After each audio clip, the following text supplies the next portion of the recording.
On Tuesday evening, Newsmax host Grant Stinchfield went on a rant, really an unhinged, angry tirade about the fact that cereals are becoming a little too woke for his liking. Specifically, Kellogg's has come out with a new cereal for Pride Month. It's an all-inclusive cereal. It's got all their mascots on it, celebrating everyone coming together. And that was too much for Mr. Stinchfield. So take a look at this little meltdown that Grant Stinchfield had on Newsmax Tuesday night. Here it is. All right. Woke culture is annoying, folks, right? Plain and simple. These nonsense ideologies are being forced into our everyday lives. Listen to the latest lunacy. Kellogg's, a cereal brand, has come out with a woke cereal. Yes, a woke cereal. This new cereal called Together with Pride features all the Kellogg cereal characters like Tony the Tiger and Toucan Sam on the box to promote Pride Month. Come on, man. The cereal is rainbow hearts covered in edible glitter. How nice. Give me a break. Here's the worst part. The cereal's slogan, too amazing to put into a box, and then lists a space for kids to write in their own pronouns. Seriously. Whatever happened to box tops on cereal boxes? Now you have pronoun spaces? Anyway, isn't Kellogg's a little late to this woke game, by the way? General Mills has a gay leprechaun, right? Well, my producer Carly asked me, is that leprechaun really gay? I said, I don't know, maybe. He wears high-heeled shoes, prances around in tights. Leads me to believe probably that little Lucky Charm leprechaun might be gay. Not really sure what to make of the whole Lucky Charms leprechaun thing there, but those aren't tights. Clearly, you can see in the picture they're pants, and even if they weren't, who cares? Because it's a cartoon mascot.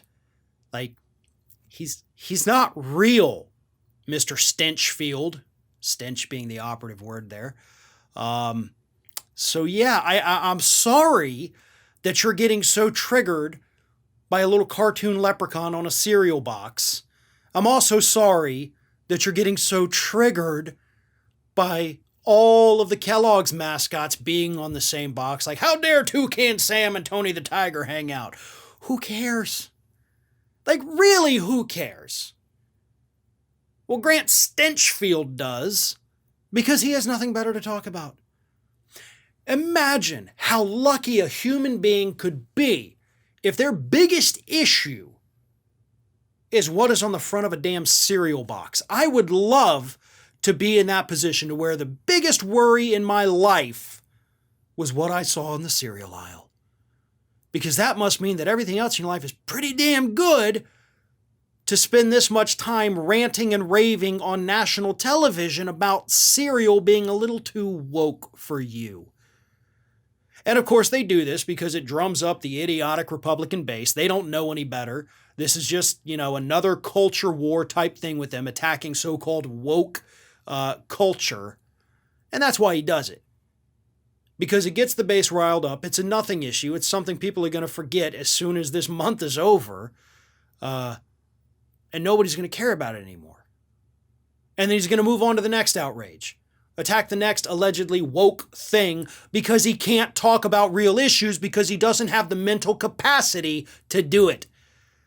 And as for Carly, the producer that he mentioned there who disagreed with him about the Lucky Charms leprechaun being a homosexual, Carly, get the hell out of there. Like, for real.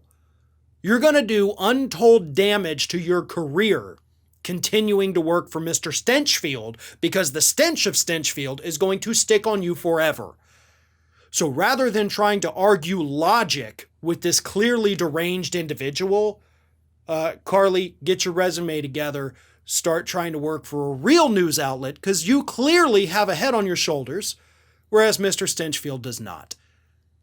To everybody else working at the network, if you're like Carly and you're trying to talk sense into these idiots before they go on the air, if you're one of those people, again, get the resume together, start trying to get out of there before Newsmax ruins your entire career. Stinchfield is on Newsmax because nobody else takes him seriously. If they did, he'd be at a real network talking about real issues, but instead, he's ranting and raving on low ratings Newsmax about cereal.